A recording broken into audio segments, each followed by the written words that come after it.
गठन के 75 वर्ष मना रहा है और मुझे इस बात की खुशी है कि जहां हिमाचल प्रदेश में हर विधानसभा क्षेत्र में हमने समारोह करने की दृष्टि से एक शुरुआत की है, उसी के अंतर्गत आज दो कार्यक्रम, एक नाहन विधानसभा क्षेत्र में और नाहन विधानसभा क्षेत्र से पहले पांवटा विधानसभा क्षेत्र में आज आयोजित किए गए। दोनों कार्यक्रम बहुत सफल रहे और हमारे लिए सौभाग्य की बात रही, आज हमारी पार्टी के राष्ट्रीय अध्यक्ष जगत प्रकाश नड्डा जी इन दोनों कार्यक्रमों में हम सबका मार्गदर्शन करने के लिए पहुंचे हैं।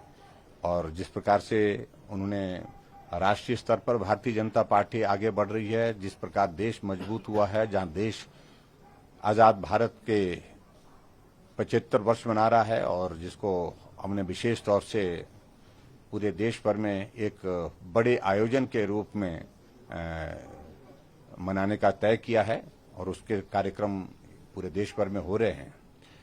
और मुझे इस बात की खुशी है कि उसी तर्ज पर जहां अमृत महोत्सव के रूप में पूरे देश भर में आजादी के 75 वर्ष मना रहे हैं, वहीं उसी तरह से हिमाचल प्रदेश में भी हम गठन के 75 वर्ष के कार्यक्रम 75 स्थानों पर करेंगे, जिसमें हर विधानसभा क्षेत्र में कार्यक्रम होंगे। और अभी तक जहां हमने चंबा से इसकी शुरुआत की थी, 15 कार्यक्रमों के हमने सफलतापूर्वक आयोजन किए हैं और बहुत उत्साह के साथ लोग आ रहे हैं।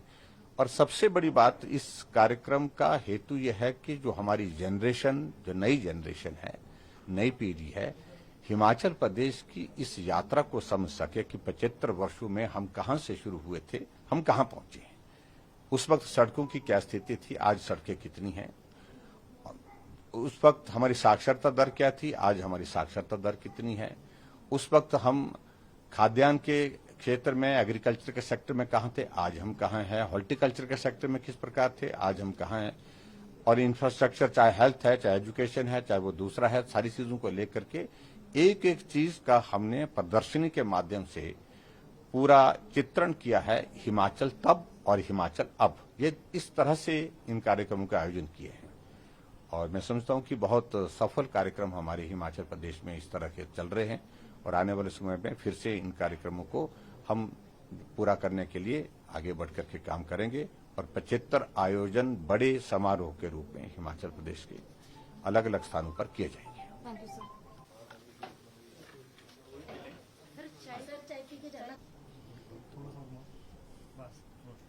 सर, हिमाचल बारिश की वजह से काफी जगह पे लैंडस्लाइड की खबरें आ रही हैं और लोगों के गुम होने की खबरें आ रही हैं, उसका के बारे में थोड़ा सा बता सकते हैं? पिछले कल से हिमाचल प्रदेश में भारी बारिश के कारण बहुत जान माल का नुकसान हुआ है और मुझे इस बात को लेकर के बहुत दुख है कि बहुत सारे लोगों की जान गई है। अभी तक जो सूचना मिली है, हिमाचल प्रदेश में पिछले कल से आज तक 15 लोगों की जान इस बरसात के कारण, बारिश के कारण हुई है। और सबसे बड़ा आंकड़ा मंडी जिला के अंतर्गत गोहर के काशन गांव में, जहां एक ही परिवार के 8 सदस्य मलबे के नीचे मकान धंस जाने के कारण, मकान के गिर जाने के कारण उनकी मृत्यु हुई है। हालांकि जब सुबह मुझे इस बात की जानकारी मिली, 6 बजे हमने डिप्टी कमिश्नर को कह दिया था कि आप तुरंत वहां पर रेस्क्यू ऑपरेशन को मॉनिटर करने के लिए पहुंचे। एसपी और डीसी वहां पर पहुंचे भी और विधायक से भी हमारी बात हुई, विनोद कुमार से।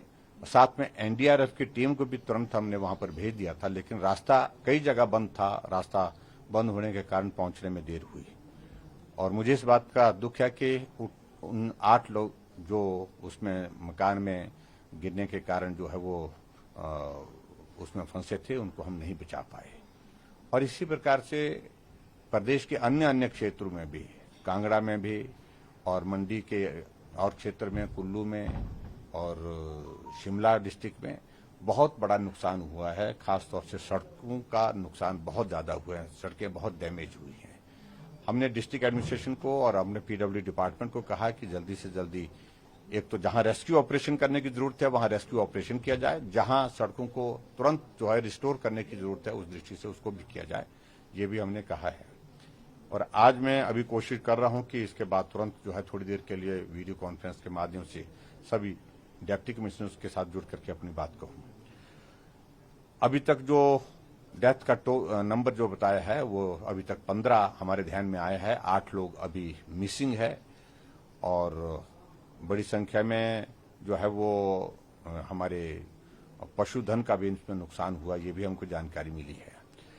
और मैं सिर्फ इतना ही कहना चाहता हूं, जिन परिवार के सदस्यों ने अपने परिवारजनों को खोया है उनके प्रति मैं संवेदना व्यक्त करता हूं और ईश्वर उनको इस दुख को सहन करने की ताकत दे, क्षमता दे। और सरकार की ओर से जो उचित मुआवजा जो उन परिवारों को देना है वो तो हम देंगे ही, लेकिन इसके ज्यादा महत्वपूर्ण विषय यह है कि इस वक्त उनकी मदद की जो बात है सरकार की ओर से पूरी मदद की जाएगी। हमने डिस्ट्रिक्ट एडमिनिस्ट्रेशन को यह भी कहा कि जल्दी से इसका असेसमेंट आप ले लें और असेसमेंट लेने के पश्चात ताकि हम केंद्र को रिपोर्ट भेज करके केंद्र से मदद जो उन परिवारों को या प्रदेश के हुए नुकसान को हमको लेनी है उसके लिए हम बात कर सकें।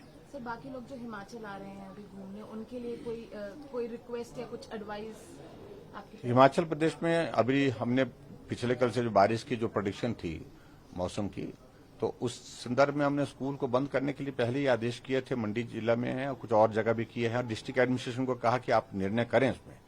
लेकिन उसके साथ साथ में हमने इस बात को भी हमने सुनिश्चित किया है कि जो टूरिस्ट डेस्टिनेशन हैं विशेष तौर पर वहां पर ज्यादा ध्यान दिया जाए और लोग आए, हम ऐसा नहीं कह रहे कि मत आए लेकिन सावधानी जरूर बरतें। अनावश्यक रूप से बरसात के मौसम में ऐसे इलाकों में ना जाएं जहां पानी का जल स्तर बढ़ रहा है, जहां जो है ऊपर से भूस्खलन होने की संभावना है, पत्थर गिरने की संभावना है, लैंडस्लाइड होने की संभावना है। तो ऐसे स्थानों पर जाने के लिए परहेज करें, यही मैं सभी साथियों से निवेदन करता हूं। Thank you sir.